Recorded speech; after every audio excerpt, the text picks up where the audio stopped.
আসসালামু আলাইকুম রহমতুল্লাহি ওয়া যে যেখান থেকে শুনতেছেন বা যে যেখান থেকে দেখতেছেন সবাইকে সাদর সম্ভাষণ জানাই। যে বিষয়টা নিয়ে আজকে কথা বলবো সেটা হচ্ছে যে কোরআন এবং সুন্নাহ অনুযায়ী, কোরআন এবং সুন্নাহ মোতাবেক যদি আপনি জীবন যাপন করেন, আপনার কোথাও কোনো ধরনের ব্যাঘাত ঘটবে না এবং কোনো ধরনের চিন্তা চেতনা থাকার কথা না। কারণ কোরআন এবং সুন্নাহ যদি আপনার সাথে থাকে, আল্লাহ পাক রব্বুল আলামিন আপনাকে যে কোনোভাবে যে কোনো অবস্থাতে কোনো বিপদ আপদ থেকে আপনাকে উদ্ধার করবে।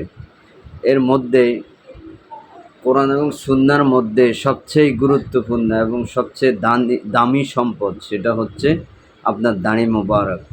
এই দাড়ি মোবারক যদি আপনার সাথে থাকে, আপনার দিন দিন আপনি আরও সম্মানিত হবেন এবং আপনাকে যেই দেখবে সেই আপনাকে সম্মানিত করবে এবং সম্মান দিবে। আপনি যদি রাস্তার এপার থেকে ওই পার দিয়ে চলে যান, যেই ব্যক্তি আপনাকে দেখবে ওই ব্যক্তিটা ওই পারে থাকা অবস্থায় এই পারে চলে এসে আপনাকে কিন্তু সালাম বিনিময় করবে, আপনাকে সালাম দিবে। তাহলে এটা আল্লাহ পাক রব্বুল আলামিনের সবচেয়ে বড় সম্মান, এই দাড়ি মোবারক। এই সুন্নত মোবারক যার সাথে আছে, এটা কিন্তু মৃত্যুর পরেও কিন্তু কেউ রেখে দিতে পারবে না। আপনার যাবতীয় যত কিছু আছে সব কিছু কিন্তু রেখে দেওয়ার সুযোগ আছে, কিন্তু এই দাড়ি রাখার মতো কোনো সুযোগ নেই। কারণ এটা আল্লাহ রাসূলের সুন্নত মোবারক। এই সুন্নত মোবারক আপনি যতদিন পর্যন্ত হেফাজত করবেন, যতদিন পর্যন্ত এই সুন্নত মোবারককে আপনি সম্মানিত করবেন, ইনশাআল্লাহ আপনার দিন দিন সম্মান আরও বেড়ে যাবে। সম্মান দেওয়ার মালিক হচ্ছেন কে? এই সম্মান দেওয়ার মালিক হচ্ছেন একমাত্র আল্লাহ। এই সম্মান কেউ আপনাকে দিতে পারবে না। এই সম্মান দেওয়ার মতো ক্ষমতা কারো নেই।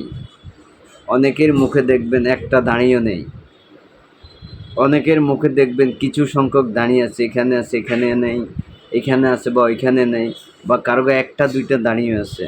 এটা হলো, দাঁড়িটা হচ্ছে আপনাকে সম্মানিত করার বড় জায়গা, আর এটা হচ্ছে সুন্নত আদায় করার সবচেয়ে বড় জিনিস হচ্ছে দাঁড়ি। আর এই সুন্নত আদায় করলে আপনার লস নাই, সম্পূর্ণরূপে লাভ। কারণ এটা আল্লাহ রাসূলের সুন্নত মুবারক। এই সুন্নত মুবারককে আপনি কখনো অবমাননা, অবহেলা, অমর্যাদা করতে পারবেন না। আমরা কিছু কিছু বিষয় দেখি যে কোনো মানুষকে অন্যায় যদি করে থাকে, আল্লাহ রাসূলের যে সুন্নত মুবারক ধরে থাপ্পড় চটকনা দেওয়া হয়।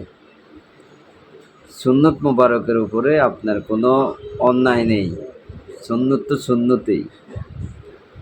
আর এই দাঁড়ি তো অন্যায় করে নাই, অন্যায় করেছে ব্যক্তি। আপনি ব্যক্তি ধরে মারেন, দাঁড়িতে হাত দিয়ে দাঁড়ির অমর্যাদা কেন করেন? তাই আমরা সুন্নতের মধ্যে, কোরআন এবং সুন্নাহর মধ্যে সবচেয়ে শ্রেষ্ঠ সুন্নাহ হচ্ছে দাড়ি মোবারক।